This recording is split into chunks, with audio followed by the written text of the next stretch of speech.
Hi everyone, my name is Steph, this is the Novelty Corner and welcome back to my channel. Today I'm going to be talking about the things that I can't live without as a Booktube content creator. Last month I shared a video where I talked about the things that I couldn't live without as a reader, so I'll leave that linked on the screen because everything in that video is sort of the precursor to this video, because everything that I need as a reader is what I use to help create content, because my content is around books. That said, I do want to preface this entire video with you do not need these things to become a content creator.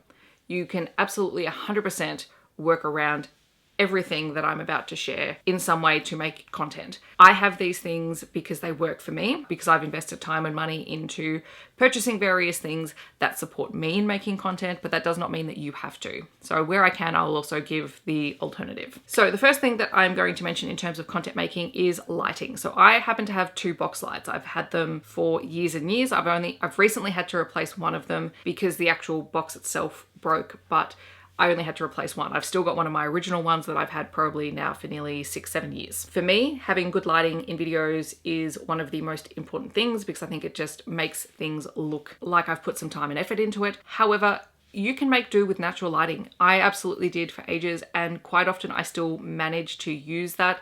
Like a lot of the lighting that comes from this side of the room comes from my windows. I used to use hacks where I'd use my windows and I'd have a white board on the other side of me to reflect the light.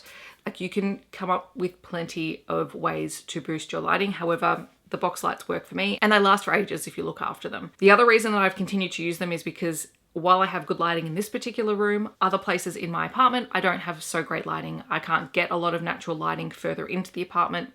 So I need to have a light source that's not downlights, because downlights are terrible. They make me look absolutely atrocious. So that's the reason why that I have my box lights. The second thing that I can't live without is my camera. I have a Canon EOS 70D, which I know is a very fancy camera. It's very expensive and not everyone can afford that. I saved up to buy it. I also use it for photography purposes. So it is not just being used for videos, primarily used for videos, but I do use it for photography when I have reasons to use it for that. And I don't regret that investment because, one, it taught me how to use a new type of camera, which I hadn't used before. So I learned a new skill in doing that. I've had to figure out how to set it up for the best possible filming setup for me.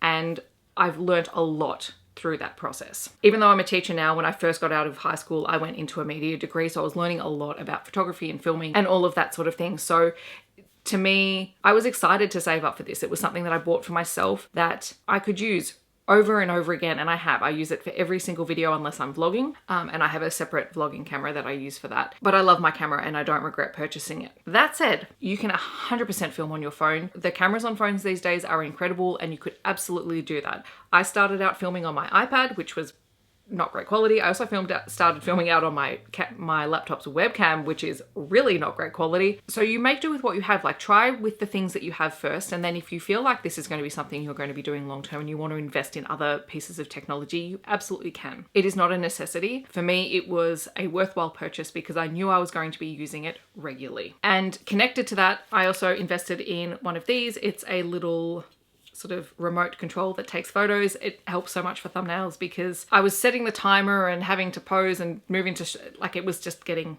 a bit ridiculous. So this I got off Amazon. It was super cheap. It's not the best quality, like it's falling apart, but as long as I replace the battery every now and then, it works fine, and it just takes my photos so I can sit here rather than having to pose in a video because I'm an awkward human being. Staying with some of the technology sides of things, when I got my camera, I needed to get a camera stand. I actually didn't have to buy that. My dad had one from when he was in surveying and he no longer used it. And when I said I was investing in a camera, he offered the stand to me. So I don't know what kind of stand it is. I'll take a photo and show you guys. I'm, deeply appreciative of my dad for giving it to me because he was no longer using it. So there are ways to get things without having to pay for them. A lot of people have things lying around that they're no longer using. You can absolutely get things secondhand and cheaper and whatnot. Probably the last thing that I invested some money in for this channel, specifically in terms of technology and filming equipment, was my Rode Pro microphone, which sits on top of my camera. So I will insert a photo of the camera and the setup that I have. I really wanted to have good quality audio. I think it helps. You absolutely don't need it, but my camera is not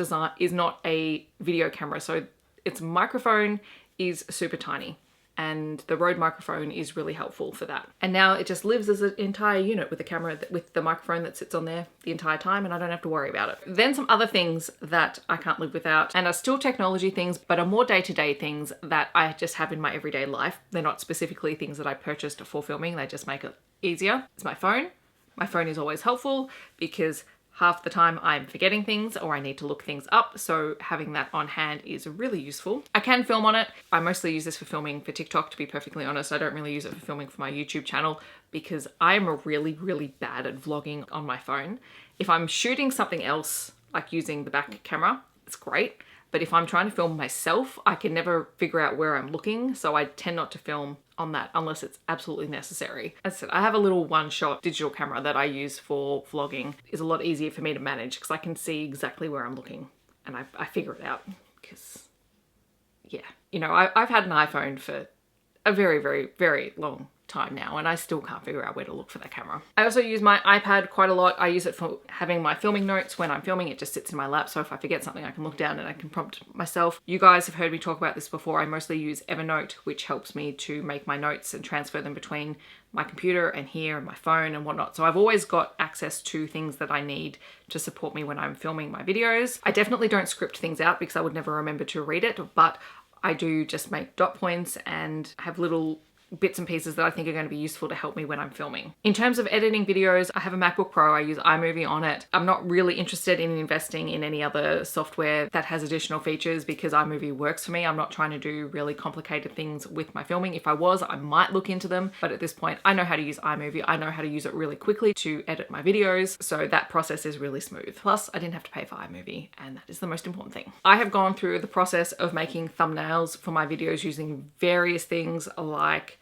Fireworks and Photoshop. I did teach myself how to use Photoshop when Fireworks was no longer available, but now I just use Canva.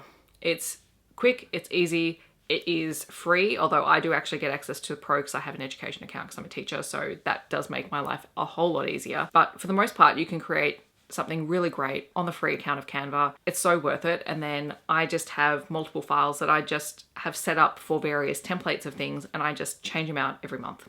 Like, it's so super easy. I have my notebooks and my content planners. My notebook, and I talked about this in What I Need as a Reader, this sits beside me while I'm reading and I just make notes that then get transferred into my spreadsheet and into my filming notes. So this is really useful. In terms of actually content planning, my content planners are the best thing ever. So there is my Novelty Corner content planner. Has all of the ideas and content that I want to film for a month. There is my kids one, which is exactly the same. I did start off trying to include the kids content in here, but it started looking really overwhelming. So I separate them out because I kind of work in two headspaces when I'm creating content for Novelty Corner and when I'm creating content for Little Bookish Teacher. These are game changing, and I am incredibly indebted to Heather from Here Booktubes for getting me onto this style of content planning, because I don't know what I was doing before, but it was clearly not as efficient as this. And then I suppose the last thing that really makes my life easier as a Booktube content creator is I have a routine. Now, this may be a me thing. I thrive off routine. I need it. So I have my routine. I know when I have to have my filming notes done by. I know what day I'm going to be filming. Typically it's a Saturday, because Saturdays tend to be the most free days for me, and I film stuff back to back. Like I bulk film, and I don't apologize for that. I'm not even going to be changing outfits in between bulk filming because that stuff is not important to me. But if I can sit down and film 3 or 4 or 5 videos back to back, it means that I'm getting the content done. It gives me time over the weekend to edit them, or throughout the week I can edit them, and just make sure that everything is good to go. I have a little bit more flexibility during holiday breaks when I'm not working, but for the most part, filming on Saturday and editing throughout the weekend and early in the week works for me, and it means that I get content up in a timely manner. So yes, those are some things that I can't live without as a Booktube content creator. Again, you do not need to have these things in order to be a content creator. They are just things that work for me. And yes, I have invested a lot of time and money into some of the equipment that I have, but I was in a position to do so, and this is something that I take seriously and that I enjoy doing, and I wanted to have things that would help me to do a better job personally for me at creating content. I will leave a link to anything that I mentioned down below that you might be interested in checking out, so you can find out more information for yourself. If you've got any questions, feel free to let me know down below. Otherwise, feel free to leave me a camera emoji to let me know that you're here. I hope that wherever you are in the world, you're staying safe and healthy, and I will see you in my next video. Thanks so much for watching. Bye everyone.